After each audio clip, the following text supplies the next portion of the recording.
Bab 7. Mayan Zong mengikuti jalan setapak ke arah barat, mendaki gunung menuju kuil Tao tempat gurunya dulu tinggal untuk bermalam. Gunung tampak samar di kejauhan, bebatuan terjal menjulang menembus langit, air mengalir dengan tenang, rerumputan liar tumbuh subur di sepanjang jalan, jalur gunung berkelok-kelok, membawa siapapun ke tempat yang sunyi dan tersembunyi. Angin gunung berhembus lembut, memberikan ketenangan dan kedamaian. Semakin tinggi ia mendaki, semakin ia merasakan ketenangan dan kesejukan jiwa. Tempat ini memang cocok bagi seseorang yang ingin mencari ketenangan dan menjalani kehidupan yang sederhana. Namun, ketika akhirnya ia tiba di tengah gunung, yang tampak di hadapannya hanyalah reruntuhan kuil tua yang sudah hancur. Kuil itu sudah tidak layak huni, hanya menyisakan sisa-sisa dinding yang runtuh. Dari bentuk bangunannya, jelas terlihat bahwa kuil ini dulunya memiliki bangunan utama di bagian utara, dengan dua paviliun di sisi timur dan barat. Namun karena sudah lama tidak terawat, bangunan itu kini runtuh bersama dengan tembok halamannya. Di dalamnya, semak belukar tumbuh liar, memenuhi seluruh halaman dengan rerumputan yang tinggi dan lebat. Alayan Zong menyusuri kuil itu dan menemukan sebuah kamar di paviliun timur yang masih cukup layak untuk digunakan bermalam.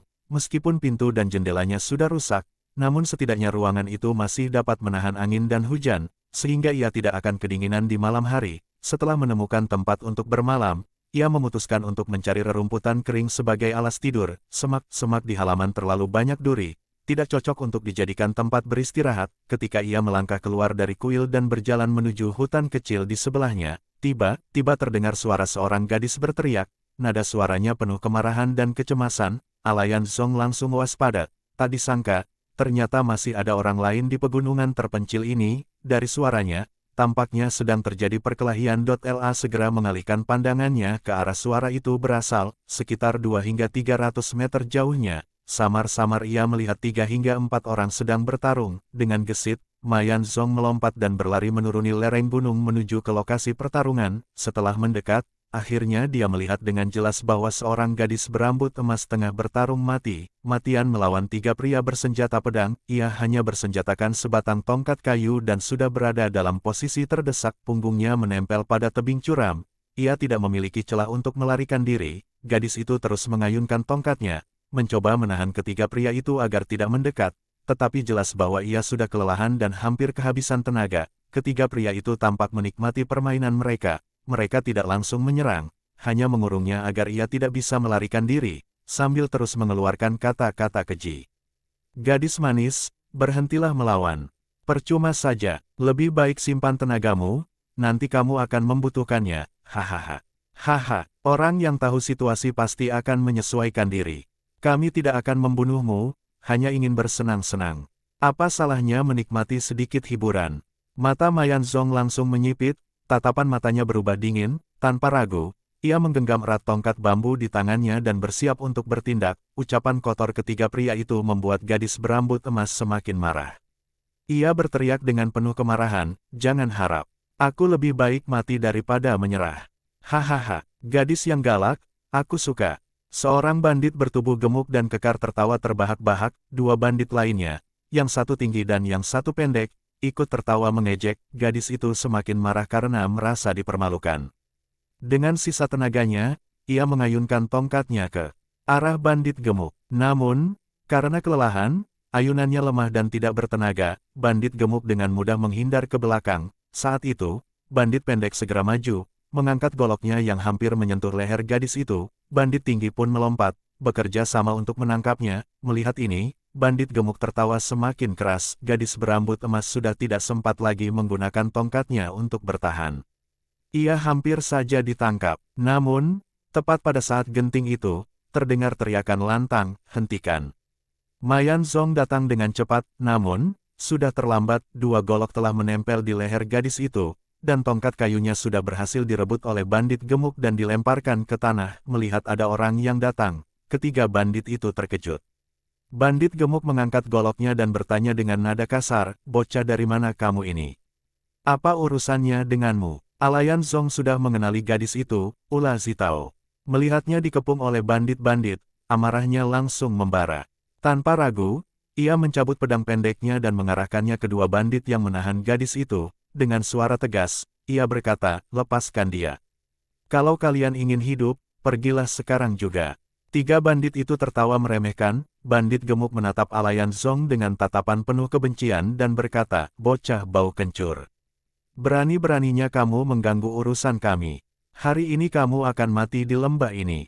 Begitu berkata, bandit gemuk langsung mengayunkan goloknya ke arah Alayan Zong. Dengan gesit, Alayan Zong mengangkat pedangnya untuk menangkis serangan itu. Mereka pun mulai bertarung sengit. Sementara itu, akhirnya Ula Zitao mengenali pemuda yang datang menyelamatkannya, Alayan Zong. Kegembiraan terpancar di matanya, namun, kedua tangannya sudah dipelintir ke belakang, dan dua golok masih menempel di lehernya. Ia tidak bisa melawan. Dengan suara penuh harapan, ia berteriak, "Selamatkan aku." Bandit gemuk menyerang dengan keganasan yang luar biasa, setiap tebasan goloknya mengandung kekuatan yang mematikan.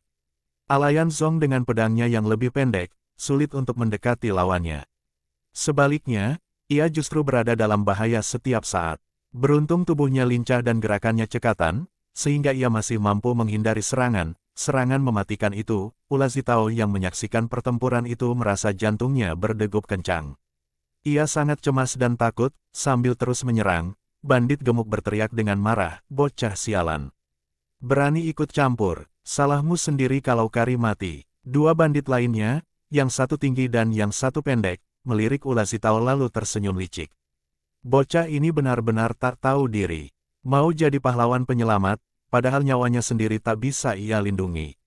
Mati konyol saja dia, hahaha. Alayan Zong tidak sempat membalas perkataan mereka. Saat ini, ia sudah didesak hingga ke tepi sebuah batu besar. Di bawahnya adalah jurang yang curam, salah langkah sedikit saja, tubuhnya akan jatuh dan hancur berantakan. Situasi semakin kritis.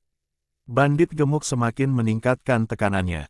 Ia mengayunkan goloknya dengan tebasan mendatar, berharap meskipun Alayan Zong tidak mati karena tebasannya, setidaknya ia akan dipaksa jatuh ke dalam jurang.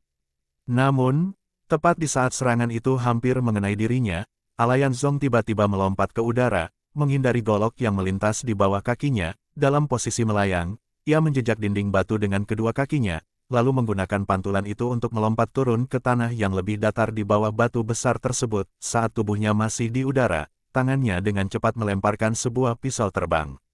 Pisau itu melesat cepat seperti kilat dan menancap tepat di dada bandit gemuk.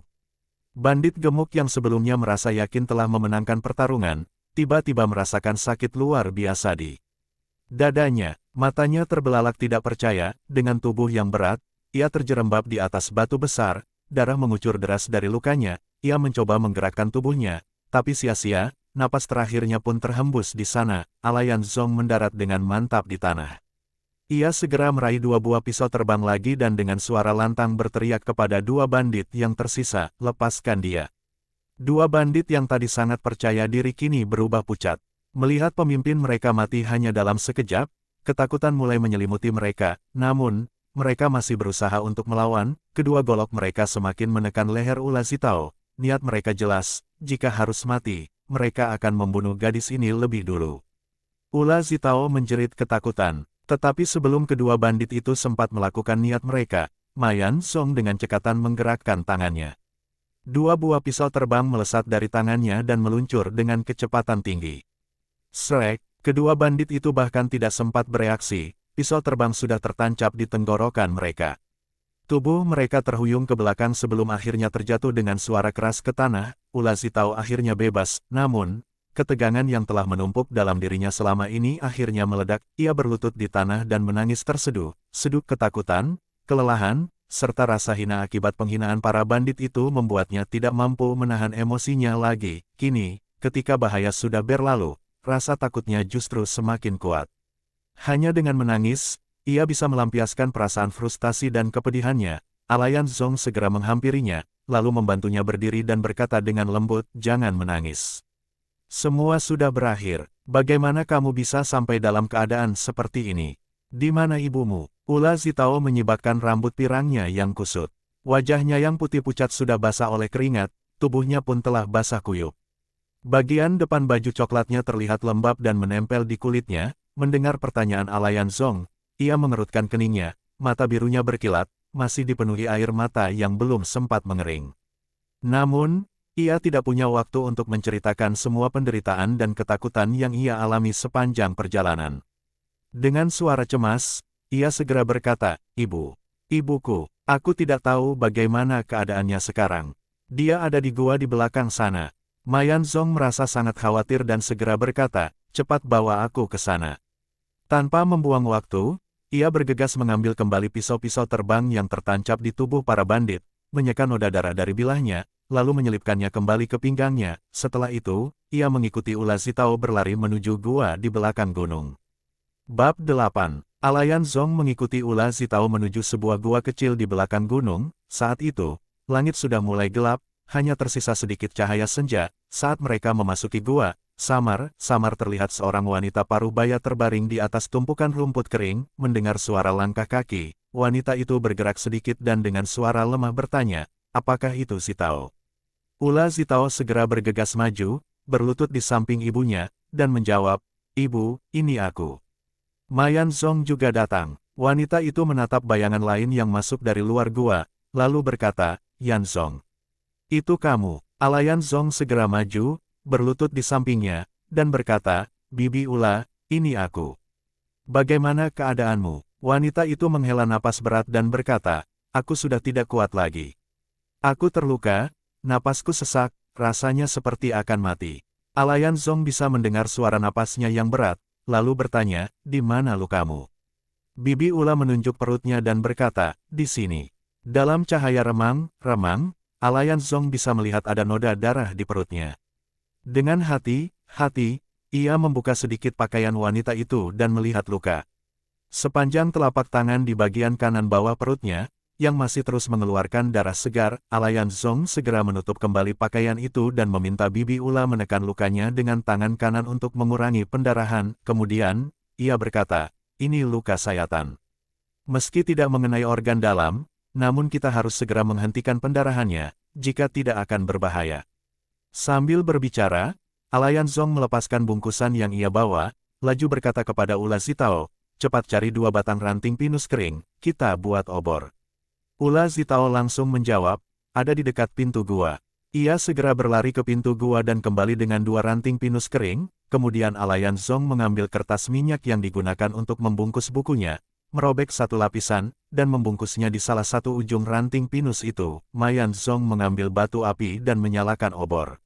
Seketika, cahaya menerangi gua, membuat suasana lebih terang. Ia menancapkan obor di dinding gua, lalu membuat satu lagi tetapi tidak segera menyatakannya. Kemudian, ia berkata kepada Ula Zitao, "Cari beberapa kayu kering untuk membuat api. Gua ini terlalu lembab dan dingin. Aku akan pergi ke kuil tua untuk mencari apakah wadah yang bisa digunakan untuk merebus air." Ula Zitao berbalik hendak pergi, Ma Yanzong melepaskan pedang pendeknya dan berkata, "Bawa pedang ini, mungkin kamu membutuhkannya."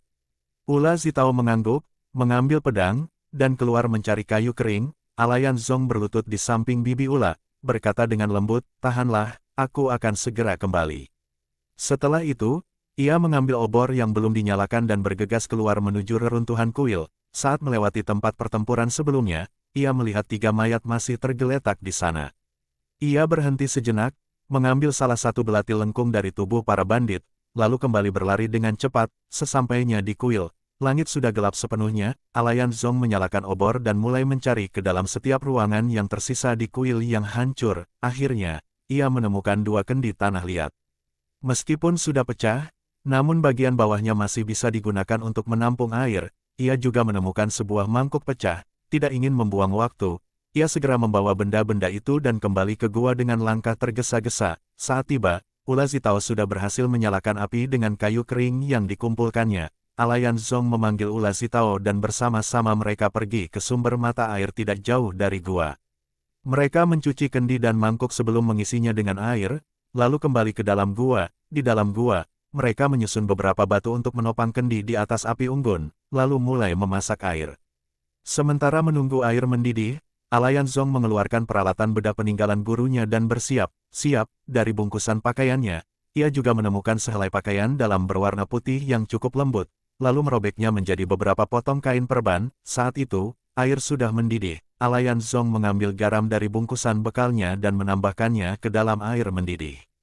Ia membiarkan air itu terus mendidih sebentar sebelum menurunkan kendi dan membiarkannya dingin. Sementara itu, Ula Zitao duduk di atas batu di samping ibunya, diam-diam mengamati setiap gerakan Alayanzong. Salah satu tangannya tetap menekan luka di perut ibunya untuk mengurangi pendarahan, napas bibi Ula semakin berat, sesekali ia mengerang kesakitan, kadang menggumam, "Anakku, jangan repot-repot lagi, ini sia-sia." Alayanzong tetap fokus pada pekerjaannya, menjawab dengan suara tegas, "Bibi Ula, jangan khawatir. Bertahanlah, kamu akan baik-baik saja. Ini hanya luka di perut, tidak mengenai organ dalam, jika dijahit, akan segera sembuh." Akhirnya, air dalam kendi mulai cukup hangat untuk digunakan. Alayanzong membuka pakaian bibi Ula, melihat darah masih merembes perlahan, meski sudah jauh berkurang, ia mengambil kain putih, mencelupkannya ke dalam air garam, lalu dengan hati-hati membersihkan luka tersebut. Terakhir, ia menyiramkan air garam ke luka untuk mensterilkannya. Bibi Ula menegang kesakitan, tubuhnya bergetar hebat, dan erangannya semakin keras. Alayanzong mencoba menenangkannya, "Bibi Ula, tahan sebentar. Saat dijahit nanti, akan lebih sakit." Ia mengambil sepotong ranting pendek dan menyodorkannya kepada bibi Ula untuk digigit. Setelah mencuci tangannya dengan air garam, Alayanzong mengambil jarum bedah, membakarnya di atas api untuk mensterilkannya, lalu memasukkan benang dan mulai menjahit luka bibi Ula. Tubuh bibi Ula bergetar hebat, keringat dingin mengucur deras, dan dari tenggorokannya keluar teriakan yang nyaris tak terkendali. Ula Zitao segera maju dan menekan tubuh ibunya. "Ibu, bertahanlah. Jangan menyerah." Akhirnya, Alayanzong menyelesaikan jahitan terakhir, namun, bibi Ula sudah pingsan karena kesakitan dan kehilangan darah. Alayanzong dengan cepat menaburkan obat luka di atas jahitan, lalu menutupinya dengan kain putih bersih. Bersama Ula Zitao, ia merendam kain perban dalam air garam dan membalut luka bibi Ula dengan hati-hati. Saat itu, kedua anak muda itu telah bermandikan keringat, pakaian mereka basah sepenuhnya, mereka mengusap keringat dari wajah mereka, akhirnya bisa beristirahat sejenak. Ula Zitao dengan lembut menarik ranting dari mulut ibunya, lalu menyeka keringat dingin dari wajahnya dan menyelimutinya dengan beberapa pakaian tipis agar tetap hangat. Napas bibi Ula masih berat dan terengah-engah. Alayanzong berkata, "Bibi Ula mungkin terkena wabah juga.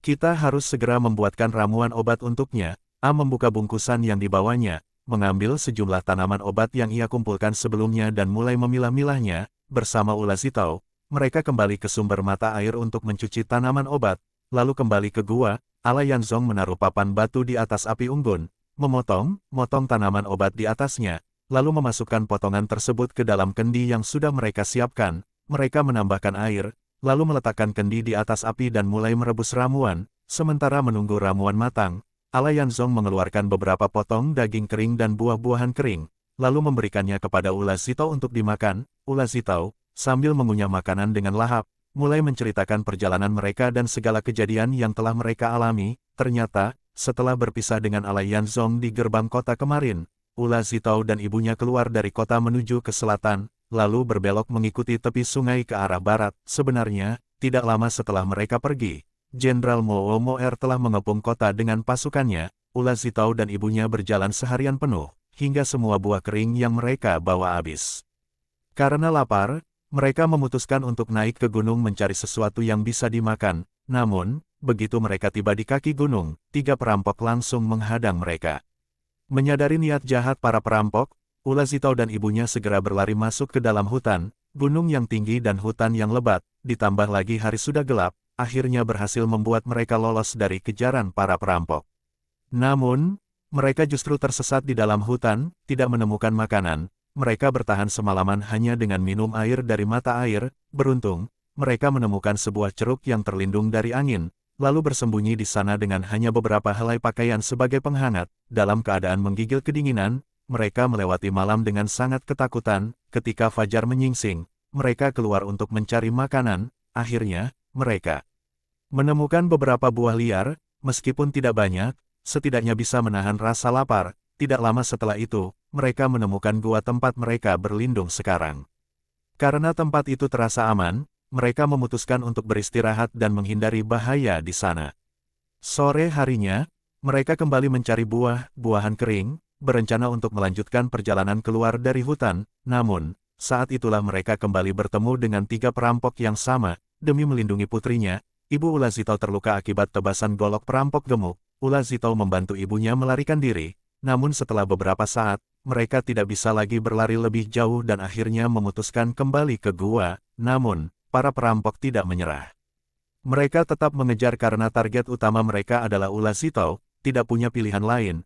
Ular Zitao mengambil sebatang kayu panjang dan bertarung dengan mereka, sambil mundur perlahan untuk menjauhkan mereka dari gua. Dengan begitu, ibunya bisa tetap aman di dalam, namun, ia sadar dirinya bukan tandingan tiga perampok itu. Untungnya, dulu ia sempat belajar seni bela diri dari Ala Yanzong, meskipun belum terlalu mahir, setidaknya itu cukup untuk mempertahankan diri dan mengulur waktu. Kalau bukan karena ilmu yang telah ia pelajari, ia pasti sudah ditangkap dari awal. Bab 9. Akhirnya, ramuan obat telah selesai direbus. Ala Yanzong menuangkan ramuan ke dalam mangkuk pecah, lalu mendinginkannya sebentar hingga cukup hangat untuk diminum. Ular Zitao membangunkan ibunya, mengangkat kepalanya, lalu membiarkannya bersandar di tubuhnya. Kemudian Ala Yanzong membantu memberi minum obat kepada Bibi Ula, namun, Bibi Ula mengernyitkan dahi, menggelengkan kepala, mengatakan bahwa ia tidak bisa menelannya. Setelah dibujuk oleh Ala Yanzong dan Ular Zitao, akhirnya ia berhasil meminum setengah mangkuk ramuan dengan sangat terpaksa. Setelah itu, Bibi Ula kembali berbaring di atas tumpukan rumput kering dan tertidur lelap. Masih ada sisa ramuan dalam kendi tanah liat.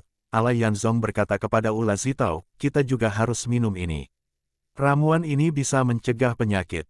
Ular Zitao mengangguk setuju. Mereka berdua menghabiskan sisa ramuan di dalam kendi. Setelah itu, mereka membuang ampasnya dan mencuci kendi di mata air sebelum mengisi ulang air bersih dan merebusnya lagi. Aja Yanzong ingin memastikan bahwa ketika Bibi Ula bangun, sudah ada air hangat yang siap untuk diminum. Lalu, keduanya memutuskan untuk memeriksa barang-barang yang ada pada tiga perampok itu. Ala Yanzong mengambil obor dan menyatakannya, lalu bersama Ular Zitao kembali ke tempat para perampok tewas. Di tubuh perampok gemuk, mereka menemukan sebuah kantung minuman dari kulit kambing. Ala Yanzong mengguncangnya. Masih ada cukup banyak cairan di dalamnya. Ketika ia membuka sumbat kayunya dan menciumnya, ternyata itu adalah arak. Ala Yanzong menggelengkan kepala, merasa sedikit menyesal. Seandainya tadi aku tahu dia membawa arak, aku bisa menggunakannya untuk mensterilkan luka Bibi Ula saat menjahitnya.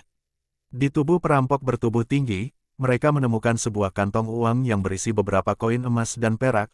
Ala Yanzong menimbangnya di tangannya, jumlahnya cukup banyak. Kebetulan, ia tidak memiliki uang sama sekali. Selama ini, gurunya tidak pernah menyimpan kekayaan. Semua uang yang diperoleh dari mengobati pasien biasanya dihabiskan untuk kehidupan sehari-hari, membantu orang lain, atau membeli tanaman obat dari penduduk pegunungan. Di tubuh perampok tinggi, mereka juga menemukan sebuah tas kecil berisi beras goreng, makanan kering mereka. Sedangkan di tubuh perampok pendek, mereka menemukan sebungkus ikan asin kering. Di pinggangnya, ada seutas tali setebal jari kelingking, sepanjang 4 hingga 5 meter. Mereka juga mengambil kantung barang para perampok, namun, isinya hanya pakaian dan sepatu kain. Ala Yanzong memutuskan untuk mengambil beberapa barang yang berguna, lalu melepas jubah luar para perampok untuk dibawa ke dalam gua sebagai alas tidur, agar mereka tidak tidur langsung di atas tanah yang lembab. Saat Ala Yanzong dan Ular Zitao membantu melepas jubah luar perampok pendek, mereka terkejut. Di dalamnya, perampok itu mengenakan seragam militer. Mereka segera memeriksa dua perampok lainnya, dan ternyata mereka juga mengenakan seragam yang sama di dalamnya. Saat itulah Ala Yanzong akhirnya mengerti, tiga perampok ini sebenarnya adalah mantan tentara yang melarikan diri dari benteng kota Ania. Mereka hanya memakai pakaian biasa di luar untuk menutupi seragam militer. Pedang melengkung yang mereka gunakan juga seragam militer standar. Ala Yanzong merasa sangat tidak tenang dalam hatinya. Dulu, tentara ini pernah menjadi penjaga benteng kota dan sangat disiplin. Namun, karena wabah penyakit dan ketakutan akan kematian, mereka melarikan diri dari benteng. Begitu mereka lepas dari kendali militer, mereka langsung berubah menjadi perampok. Mereka yang dulu melindungi rakyat, kini justru menjarah dan menyakiti rakyat. Ala Yanzong menyeret tiga mayat itu dan melemparkannya ke jurang, agar tidak menarik perhatian serigala. Setelah itu, ia dan Ular Zitao mengumpulkan barang-barang perampok, membungkus pedang melengkung dan barang lain yang masih bisa digunakan, lalu membawa semuanya kembali ke dalam gua. Di dalam gua, mereka memindahkan api unggun ke tempat lain. Sisa abu dari api sebelumnya mereka bersihkan dengan rumput liar. Di tempat yang masih hangat itu, mereka meletakkan tumpukan ranting kering, lalu menutupinya dengan pakaian para perampok sebagai alas tidur untuk Bibi Ula agar ia lebih hangat. Setelah itu, Ala Yanzong dan Ular Zitao membuat alas tidur di kedua sisi api unggun, memakai pakaian perampok sebagai alas tidur mereka sendiri. Sesekali Ala Yanzong menambahkan kayu kering ke dalam api, agar tidak padam sepanjang malam, meskipun keduanya sangat lelah, namun mereka masih belum bisa tidur, dan akhirnya mulai berbincang dalam bisikan. Alayan Zong lebih tua 2 tahun dari Ula Zitao. Saat gurunya membawa Alayan Zong ke benteng kota Anja, Ula Zitao bahkan belum lahir, karena gurunya sering naik gunung mencari tanaman obat atau pergi mengobati orang lain, ia tidak bisa selalu membawa Alayan Zong bersamanya. Saat itu, bibi Ula sedang mengandung, sehingga tidak bisa banyak bepergian. Akhirnya, ia sering menjaga Alayan Zong di rumahnya. Itulah sebabnya Alayan Zong memiliki ikatan emosional yang sangat kuat dengan bibi Ula. Bahkan dalam kehidupan sehari-hari, jika pakaian Alayan Zong robek, yang menjahit dan memperbaikinya adalah bibi Ula. Setelah Ula Zitao lahir, Alayan Zong hampir setiap hari berada di rumah bibi Ula, menjaga adik kecilnya. Saat Ula Zitao mulai bisa berlari, ia selalu bermain bebas di bawah bimbingan Alayan Zong. Ketika Alayan Zong berusia 5 atau 6 tahun dan mulai belajar membaca bersama gurunya, Ula Zitao sering duduk di samping, ikut menggumamkan pelajaran. Ketika Alayan Zong berlatih seni bela diri di halaman rumah, Ula Zitao menirunya dengan penuh semangat. Saat itu, Alayan Zong secara tidak sadar menjadi guru seni bela diri pertama bagi Ula Zitao. Seiring bertambahnya usia, Alayan Zong mulai naik gunung sendirian untuk mencari tanaman obat, namun, Ula Zitao selalu mengikutinya, seperti bayangan yang sulit dilepaskan. Saat Ula Zitao berusia 11 atau 12 tahun, ia sudah tumbuh menjadi seorang gadis muda dan tidak lagi mengikuti Alayan Zong kemana-mana. Mereka benar-benar tumbuh bersama sejak kecil, saling mengenal tanpa rasa canggung. Meskipun akhirnya mereka tidak lagi bermain bersama setiap hari, namun Ula Zitao tetap sering datang membantu Alayan Zong saat ia sibuk merebus obat untuk gurunya. Jika bibi Ula membutuhkan tenaga untuk pekerjaan berat, Alayan Zong juga selalu siap membantu tanpa ragu. Karena hubungan dekat antara kedua anak ini, keluarga mereka pun semakin akrab. Guru Alayan Zong bahkan pernah berkata kepada bibi Ula, bahwa akan baik jika suatu hari nanti Alayan Zong dan Ula Zitao menikah. Bibi Ula dan Paman Ula juga sempat membahas rencana itu, merasa bahwa perjodohan ini akan membuat hubungan mereka semakin erat. Namun, sebelum mereka sempat resmi bertunangan, guru Alayan Zong dan ayah Ula Zitao meninggal dunia. Kehilangan orang-orang terdekat membuat mereka berdua lebih cepat dewasa. Dulu, mereka tidak pernah memikirkan perasaan antara laki-laki dan perempuan, karena mereka hanya bermain bersama seperti saudara. Tapi sekarang, berbincang dalam jarak begitu dekat, perasaan aneh mulai muncul di hati mereka. Alayan Zong merasa bahwa Ula Zitao adalah orang yang paling dekat dengannya di dunia ini, seseorang yang sudah menjadi bagian dari takdirnya. Saat Ula Zitao dan ibunya meninggalkan kota benteng, jika bukan karena harus merawat gurunya yang sakit, Alayan Zong pasti sudah pergi bersama mereka. Sekarang, melihat bibi Ula terluka karena tidak ada yang melindungi mereka, Alayan Zong merasa sangat bersalah. Ia tidak yakin bisa menyembuhkan bibi Ula, karena ilmu pengobatannya tidak setinggi gurunya. Ia hanya belajar dari melihat dan meniru. Sementara itu, bagi Ula Zitao, Alayan Zong adalah sosok kakak yang selalu ia ikuti sejak kecil. Kemanapun Alayan Zong pergi, Ula Zitao selalu mengekor. Apapun yang dilakukan Alayan Zong, Ula Zitao juga ingin melakukannya. Perasaan saling bergantung dan saling menemani itu selalu ada di dalam hatinya. Hanya saja karena maju, ia tidak pernah mengungkapkannya. Sejak kemarin, setelah mereka meninggalkan kota, Ula Zitao semakin merasa kesepian. Meskipun ibunya selalu ada di sampingnya, namun kesepian itu tidak bisa dihilangkan hanya dengan kehadiran seorang ibu. Saat ia terjebak dan dikepung oleh 3 orang perampok, satu-satunya orang yang muncul dalam pikirannya adalah Alayan Zong, dan takdir benar-benar berpihak padanya. Alayan Zong benar-benar datang menyelamatkannya.